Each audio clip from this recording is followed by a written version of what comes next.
Tempo stabile sulle nostre regioni e anche per lo più soleggiato, tuttavia con clima freddo. Vediamo il dettaglio del 19 dicembre. Sul Veneto sarà una bellissima giornata di sole grazie all'aumento della pressione atmosferica. Non sono attese precipitazioni degne di nota. Diamo anche uno sguardo all'andamento delle temperature. Il clima sarà ancora freddo con temperature massime non più alte di 6 gradi, minime attese tra -5 e 0 gradi circa.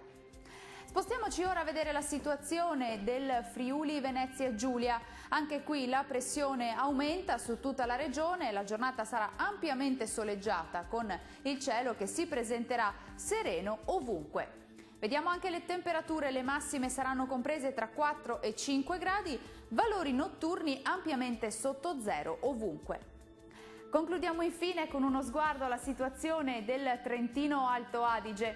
Pressione in aumento su tutta la regione, il cielo si presenterà sereno sulla quasi totalità del nostro territorio. Più nubi peraltro innocue soltanto sui confini esteri.